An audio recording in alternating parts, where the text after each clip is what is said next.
Hey, everybody. He's Michael. She's Kate. I'm Sonny. No, wait, that ain't it. He's the Don. She's Connie. I'm Tom Hagen. No, that ain't it either. This is The Godfather, the greatest movie of all time. This is Vikings Report with Drew and Ted, a fairly mediocre Vikings broadcast of all time. Drewster, how are you? Can I be McCluskey? I want to be McCluskey. He's McCluskey.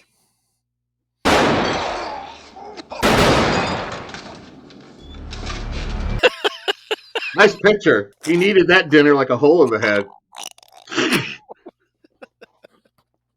So many people have called that the greatest movie of all time, The Godfather. Would you agree? It's in the top 5. I mean, it's the number 1 mob movie by far. I mean, Goodfellas would probably be second, but it would probably be in top 5 all time. So you don't have Johnny Dangerously as your top mob movie of all time? Johnny Dangerously. Do you know your last name's an adverb? His name's an adverb. Flanagan Bastages. What do you think? Best all time? It's right there. I don't know anybody our age who hasn't watched The Godfather at least, half a dozen times minimum, if not more. What about all those other ones, the remakes and everything? You like those? Godfather 2 is pretty good. It's one of the few sequels that lived up to the original. So many sequels are just terrible. I mean, Godfather 2 was a great sequel. Aliens was a great sequel. Yes. There are a couple others I'm sure I just can't think of off the top of my head. But Godfather 3, can we just agree, much like Rocky 5, Godfather 3 never existed? Mr. Corleone is a man who insists on hearing bad news immediately. What's the one with Andy Garcia? I stopped watching it. Yeah, that's Godfather 3. Yeah, he's Sonny's illegitimate kid from when he was stooping the. Yeah, it's a bride. The bridesmaid. Yeah.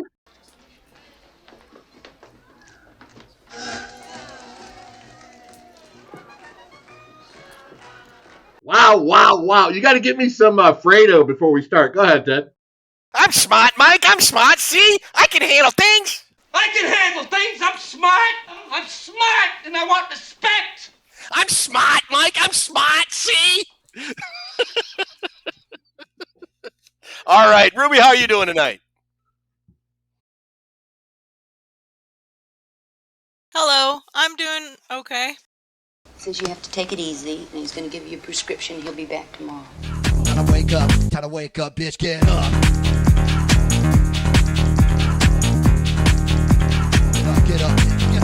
Get up. It's been a rough week. But I'm happy with the way things are going so far in free agency and ready to get back to work. I'm happy too. We're going to talk about all that. If you didn't join us, we did a couple live shows last week. Go ahead and click the live tab at the top of our YouTube page. And it's got the 2 most recent shows there. We were on with our good buddy Christopher Gates from the Daily Norseman, breaking all that stuff down. We're just going to kind of recap and go over a couple other things.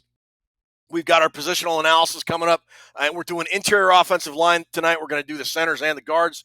As you see, Ed White, and Matt Burke. Matt Burke, yeah.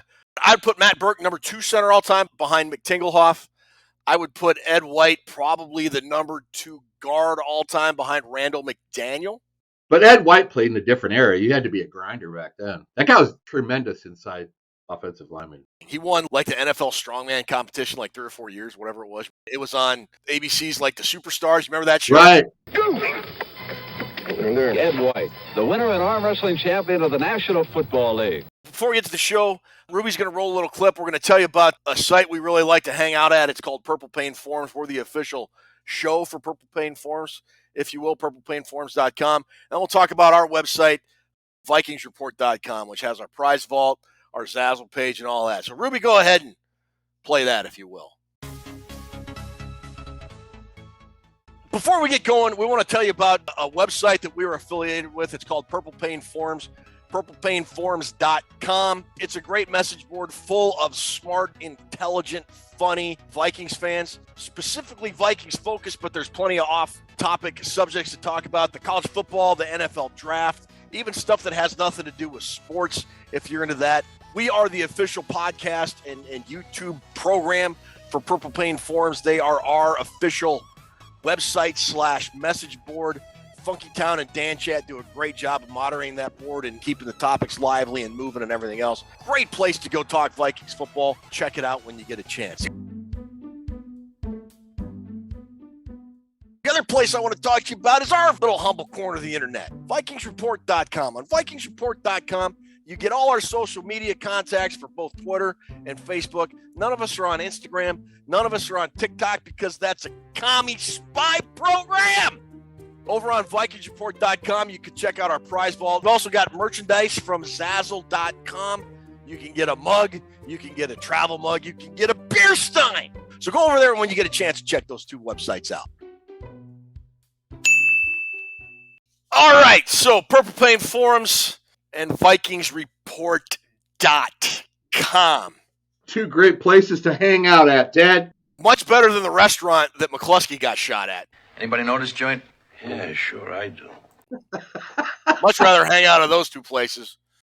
In Cilantro? Before we get going, Drew, Ted? what time is it? I'm cooler than you are. So why don't you fix your little Cosa Nostra problem and light this candle? He's right. It's just business. Light this candle.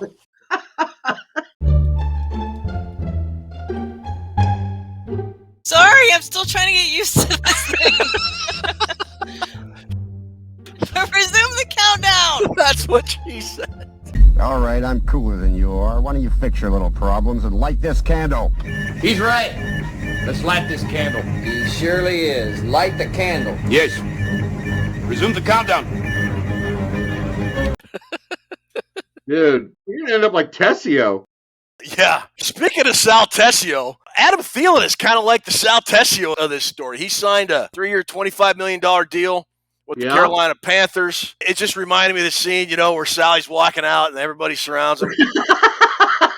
and he looks at Tom. He's like, Tom, can you get me out of this for old time's sake? Not this time, Sally. Not this time, Sally. It was just business. I always liked Mike. Tell Mike it was only business. I always liked him. Can you get me off the hook? For old time's sake. Can't do it, Sally. Yeah. So Thielen went on to greener pastures, so he thinks.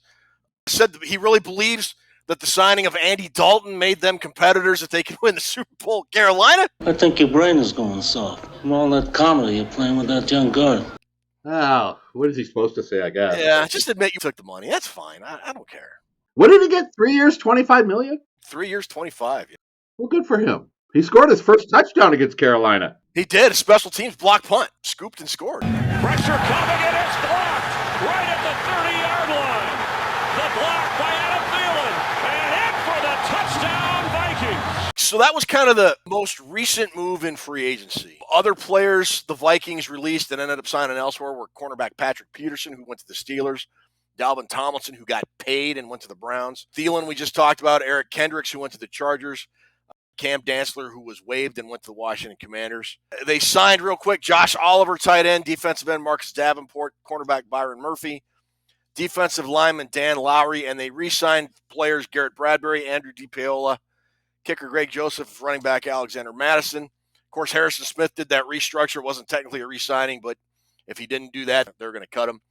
Quarterback Nick Mullins, tight end Ben Ellison, linebacker Kenny Willekes, and then Oli Udoh, and defensive end Jonathan Bullard. Drew, a lot of movement this offseason so far. A lot of in and out going on. Bada pow! Right in the face. Bada bing, you blow their brains all over your nice Ivy League suit. Yeah, there's a lot of action going on in free agency, Ted. What grade would you give the Vikings free agency so far? I'm giving it an A. Are you really? Yeah, and I know that's probably going to anger some people, just like my center board in a little while is going to anger some people. I am happy with it, Ted, because it doesn't seem like we're overspending, and we're getting quality guys. Davenport and Murphy's was the best corner on the Cardinals. He was. And they're getting guys with a lot of upside, a lot of potential. So I like what we're doing in free agency, and I like that everybody's freaking out about the tight end. KOC and Kwesi decided they need a blocking tight end. He's one of the best in the business, so I'm happy with that. I'm happy overall, Ted. How about you? I kind of question the tight end signing because when we did our segment on tight ends, I think we mentioned this on the live show, that it really didn't seem like the Vikings were in need of a tight end. I kind of thought their roster going into training camp was already set. They weren't even going to look at in the draft, but like the Don reprimanded Sonny, you never tell anybody outside the family what your business is. So they kind of played it close to the vest. And, Josh Oliver is second best blocking tight end in football. And the speculation is they're going to go more to the 12 personnel package, which is a 2 tight end set, which they really didn't do a whole lot of last year because Irv Smith really never progressed the way they want. Then he got hurt, and then they didn't trade for TJ Hawkinson until right before the deadline. So they only had one really solid tight end option. So now, I don't know. Do you think that means they're going to get more 2 tight end sets this year with the departure of Thielen? And I'm sure the Vikings will address it. It just hasn't been addressed yet in terms of replacing him at wide receiver. I think that's a really good possibility of having that different alignment set. I think they're also going to try to turn Oliver into a little bit more of a receiver. I mean, He was a good receiver at San Jose State, but he's mainly been noted as a blocker.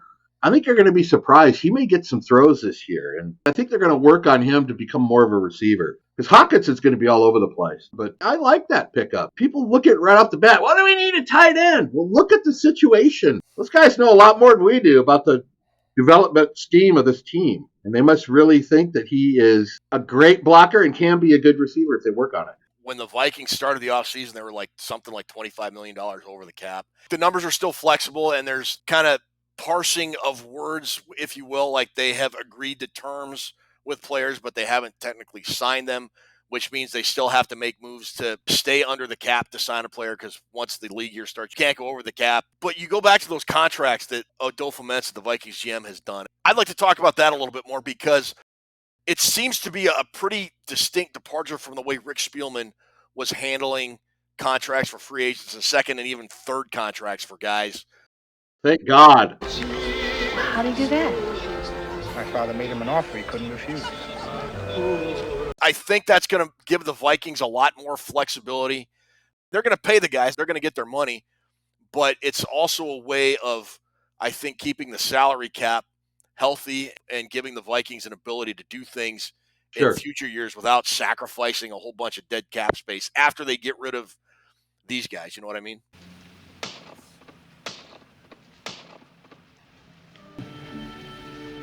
Leave the gun. Take the cannoli.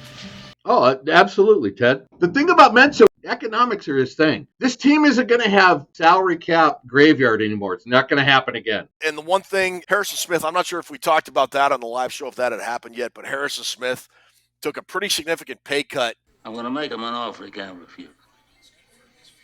Smith reminds me of Luca Brasi, the utterly loyal Don Corleone soldier. May your first child, grandchild, be a masculine child. I pledge my ever-ending loyalty. Luca's the best, man. I was bummed when Brasi got knocked off. Harrison Smith is going to sleep with the fishes next year. This is last year with the Vikings.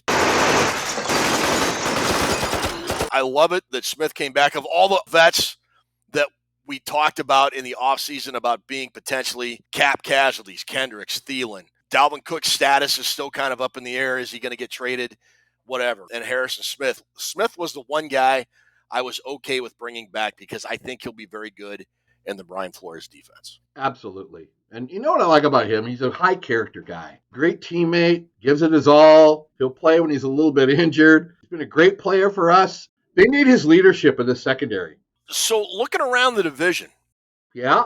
You know, the Bears and the Lions are getting a lot of press. Ryan Poles signed a lot of big-time free agents, spent a lot of money. The Lions have made some really good signings, and they had a really strong finish to the end of last season. I think when most preseason predictions start coming out, I think they're going to be America's darling to win the NFC North. What have I ever done to make you treat me so disrespectful? Packers are in all the headlines because they're trading Aaron Rodgers to the Jets.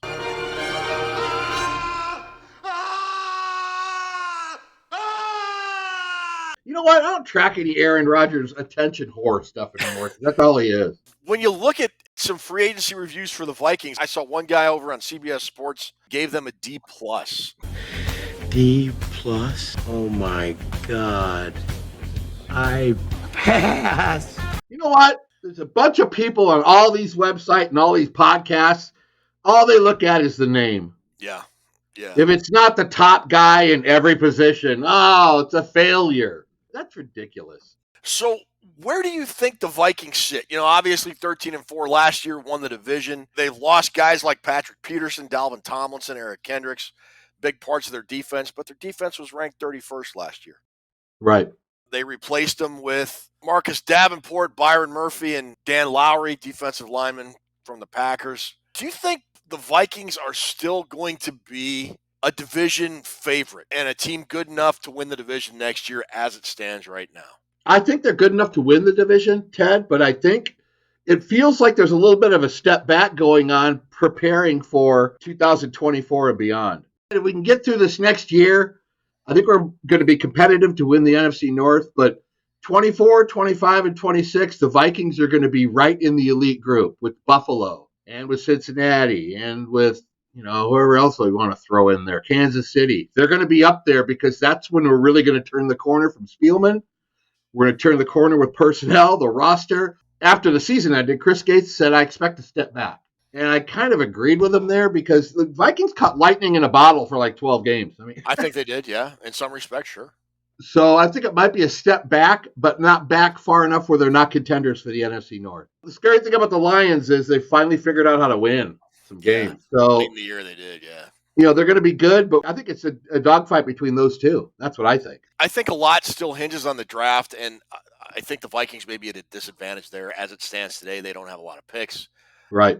The Bears traded the number 1 overall pick with Carolina, and they got DJ Moore as part of the package, which is going to make them better on paper offensively, but Justin Fields is still throwing the ball, so who knows? Guys like the Nuke Lelouch of NFL quarterbacks. DJ Moore is probably smoking weed right now thinking, what the hell am I going to do? The North is turning into the premier division, Ted. I think the Vikings may have a worse record, but they might be a better overall team. I really like Brian Flores. I like the guys he's bringing in on defense so far. I'm excited for the draft. The defense, I think, is going to be better simply for the fact they can't be much worse. But now you have an aggressive defensive coordinator. It feels like he's getting players on that side of the ball that he likes, his athletic profile. Let's just see what he can do with him. I'm going to give him more than a fair shot. I am really happy with how Mentz has handled this thing since he got here, Ted. These guys have stuck to their plan, Ted. You can see a clear plan and strategy in terms of clearing the cap, the type of players he's targeting in free agency, and the guys he drafted last year. It's coherent, it's clear, and it's a lot more than just, let's just sign these guys and try and run it back until the wheels fall off. Yeah, everything that we've talked about the last 2 months since the season ended or whatever, you got to get rid of Donachelle. He got the Tessio treatment. He ended up like Salazzo. And then the people we thought, the personnel and the roster we thought was going to get changed over. It's gone along the way we thought it would, pretty much. They still need to get better on the offensive line. They got holes, dude. They got a lot of holes. I'm not going to say it. They do have a lot of gaps to fill. I just did it again. I don't know how to say it. They got work to do. In my house, where my children sleep. In my home. In my bedroom where my wife sleeps. Where my children come and play with their toys. All right. Oh, very good, man. I love talking football with you. But you know what's better? That hoodie or whatever you're wearing. That is ideal, man. Oh, it's just a regular sweatshirt. No hoodie. Just a regular sweatshirt. Oh, I want one of those. Send me one of those right away. Send Drew sweatshirt. Okay.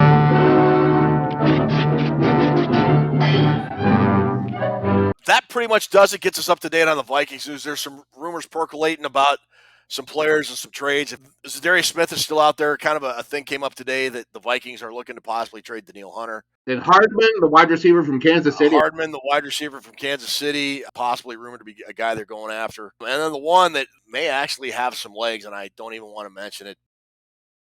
Don't do that. His name rhymes with Shmamar Baxon. Darren Wilson said, yeah, the Vikings may be looking to do a move to create a bunch of cap space. I don't know if it has anything to do with Lamar Jackson. He was asked a question specifically about Lamar Jackson on Twitter, and he never said, yes, that's what they're doing. He said, I just got a text that said it looks like the Vikings are trying to clear up a significant amount of cap space, which could mean a lot of things, trade, whatever. So we'll see. How do you get Lamar Jackson without crippling the future of this team? I'll make him an offer he can't refuse.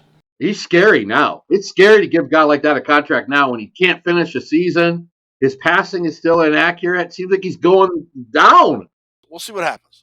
That's pretty much everything for Vikings news right now. We're going to take a quick break. Then we're going to come back, and my grandson Gabriel is going to introduce our world famous yet regionally popular positional analysis segment. Wait, Ted, we're also getting J.C. Treader.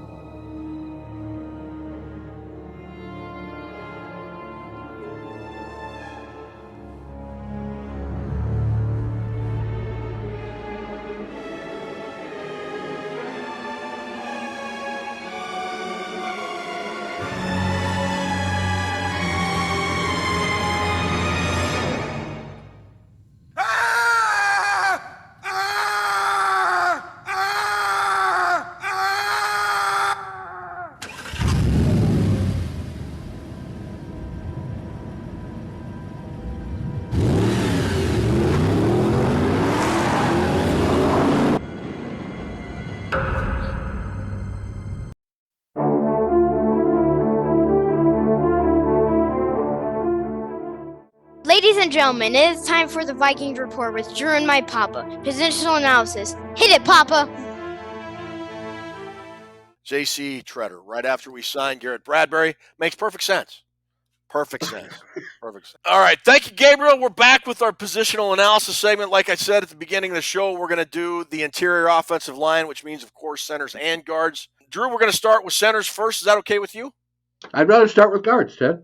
Okay. Like I said, we're going to start with guards first. Drew, is that okay with you? Never go against the family, Ted. I love you. But don't ever take sides with anyone against the family again. Ever. Ever. Okay. Let's start with guards. All right. So currently on the roster, Vikings have last year's starters, Ezra Cleveland and Ingram. Chris Reed was their primary backup. He's still on the roster. When you look at free agents, and we talked about the guys, Kwesi Adolfo-Mensah has been signing in free agency so far.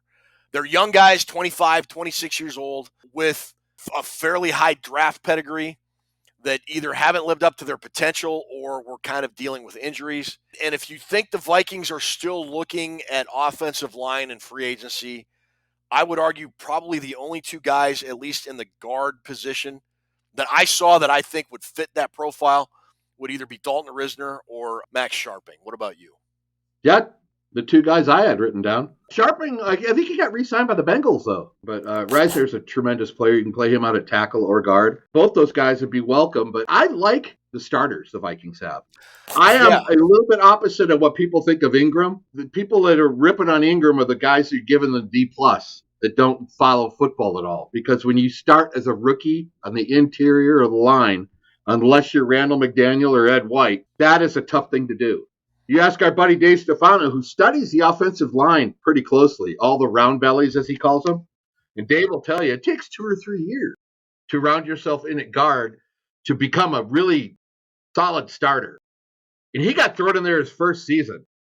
So I'm expecting big things from Ingram, and a lot of people are going to eat their words. He is going to be a great right guard this year, and I think people should mellow out on ripping on Ingram. And I think one of the reasons I would argue they brought Garrett Bradbury back is because continuity on the offensive line is a really important thing. Bradbury missed a handful of games at the end of last year, came back for the playoff game.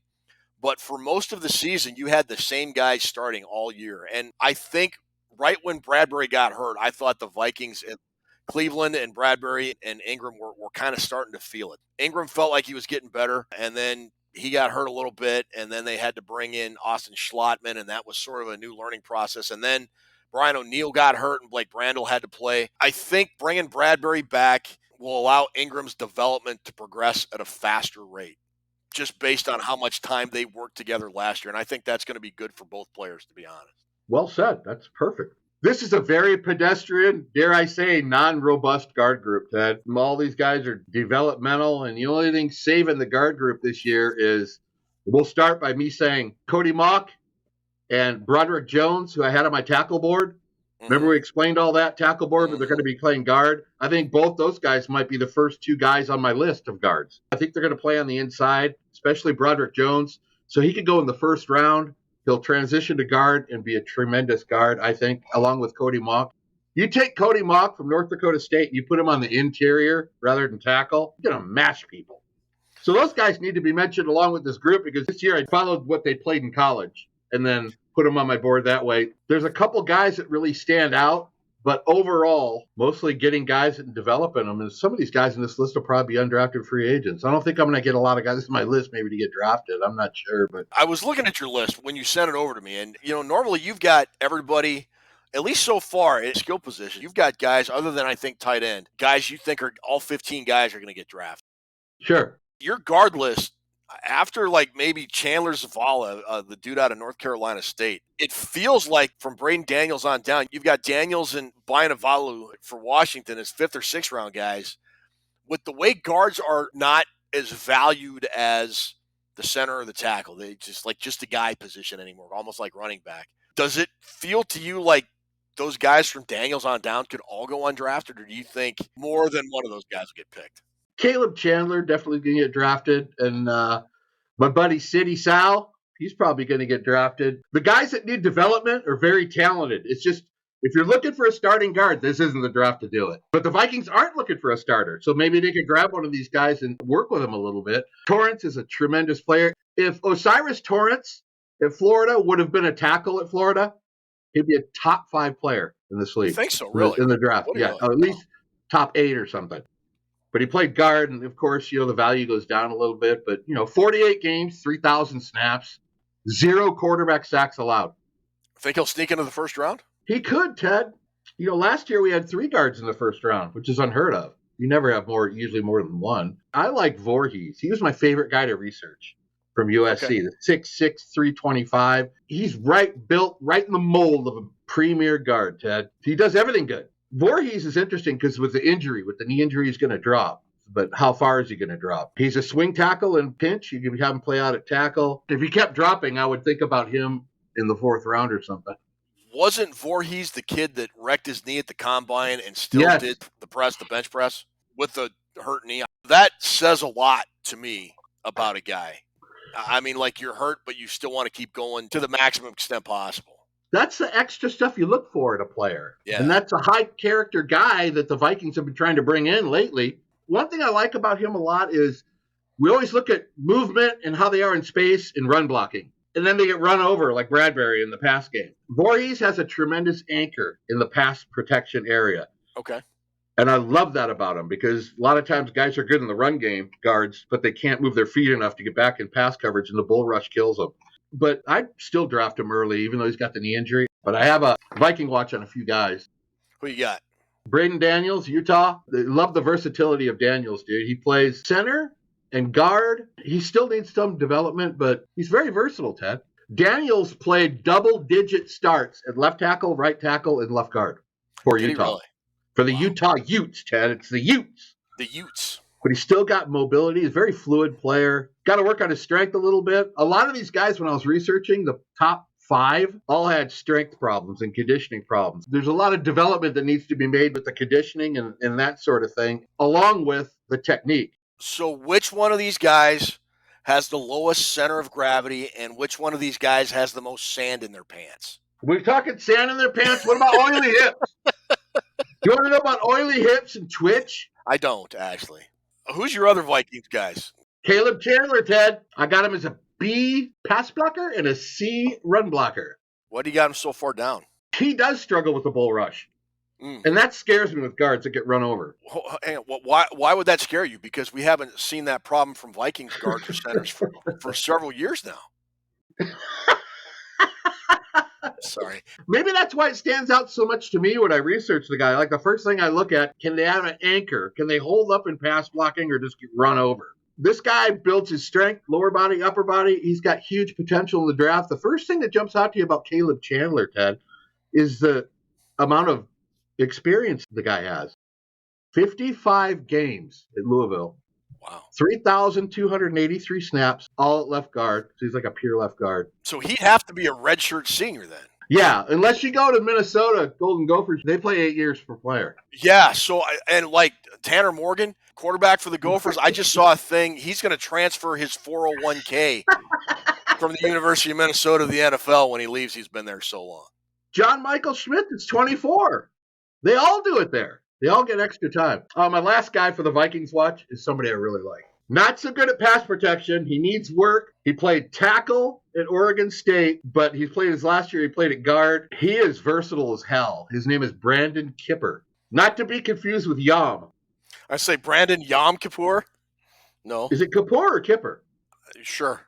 Doesn't matter. His first season was at left tackle. The final 3 seasons at Oregon State, he played at right tackle. Last year was really his only first year at guard, but he's not a tackle. He gave up way too many sacks at tackle before they switched him to guard this year, and I think it was a smart thing to do, getting him into the draft as a guard. Okay. So he has to transition a little bit like that, but it's easier to transition from tackle to guard than guard to tackle. Most guys don't have the feet to play tackle. Like Mock. Cody Mock can play tackle, but he doesn't have good footwork, so he's going to be a much better guard. Okay. Really athletic guy, Kipper. Can pull, has great range, can get out in space. He looks like a confident player. I like guys who play with confidence and play a little bit after the whistle. I graded him as a D pass protector and a B run blocker. Those are my grades on him. All righty. I think there's a lot to work with Brandon Kipper. All right. So then let's move on to the center position. The old centers, Ted. Yeah. Everybody freak out. Go ahead. So on the roster, the Minnesota Vikings have Garrett Bradbury and Austin Schlottman, the 2 guys they had last year. In free agency, ironically, those were the 2 guys they signed because they were both unrestricted free agents, and that's who the Vikings chose to bring back. I didn't even bother looking at the remaining free agents because the Vikings aren't going to sign anything. But a lot of people were not happy with Bradbury re-signing. It was like 3 years, $15.75 million, and they think, with the way the contract's structured, I think the Vikings could get out from under it in a year. So that would mean they very well could be looking at center in this draft. Do you agree with that, or do you think they're going to stick with Bradbury first of all?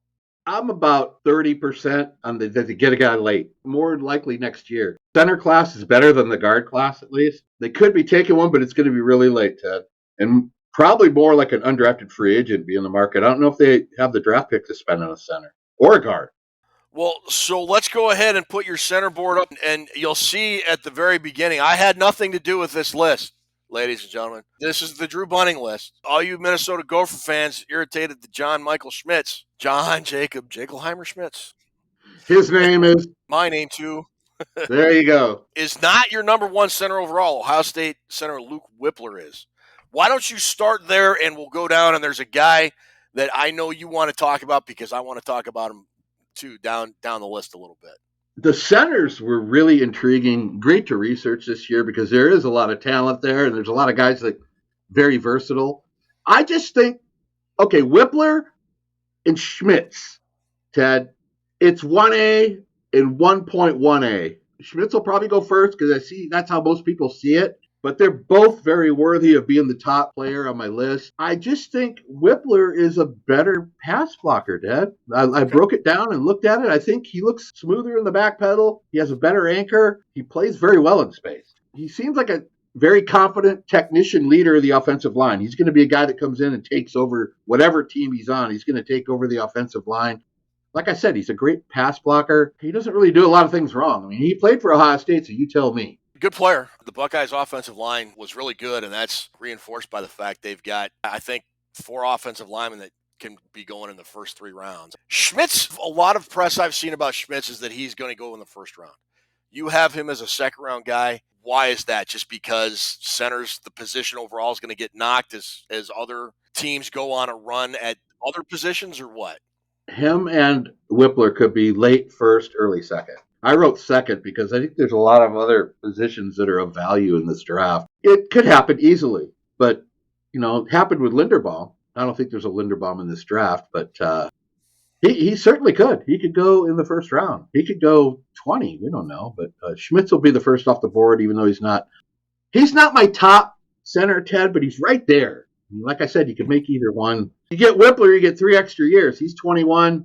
John Michael Schmitz is 24, so there's something to be said with that. Whippler's this good at 21. What's he going to be when he's 24? I see more dynamic plays from Whippler than I do Schmitz. You know what you should have done just to be that guy is you should have put your Michigan guy second and then Schmitz third. Yeah, Ohio State, Michigan, and then Schmitz. That would have just been funny to me. I would have laughed. I wouldn't have questioned it. I'd have been fine with it. Can you hear the hatred coming through?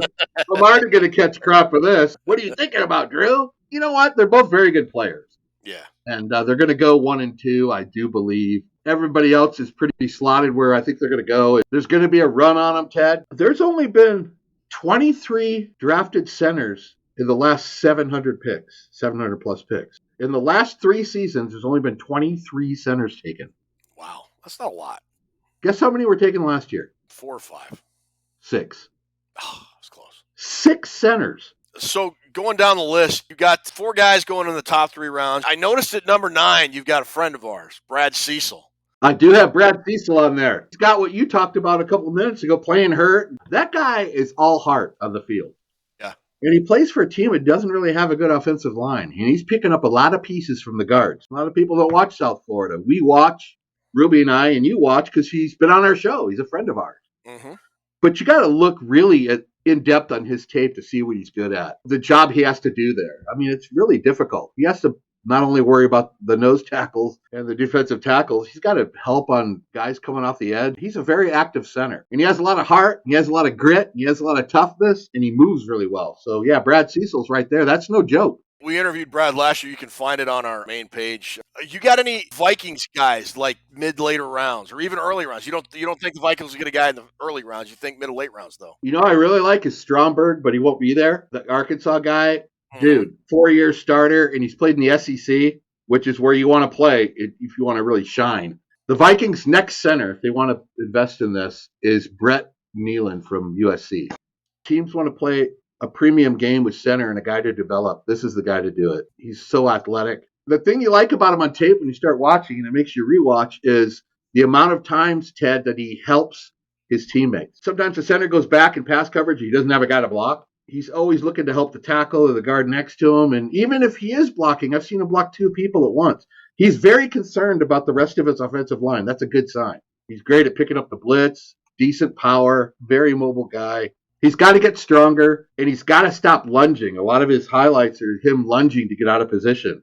He needs work, Ted. He needs work at the professional level. And if he is going to turn out to be a great guard because he's got the right attitude to do it. He's the guy I said last week. I think I found our future center.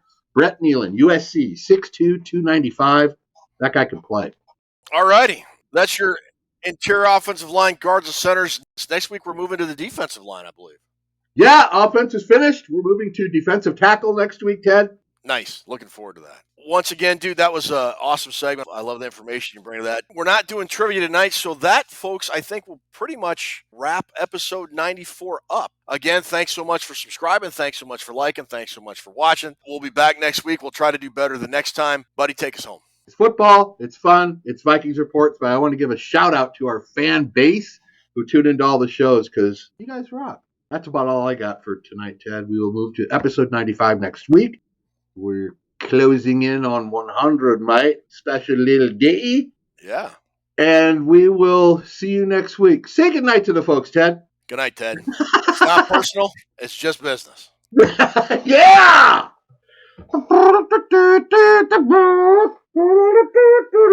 Causeway.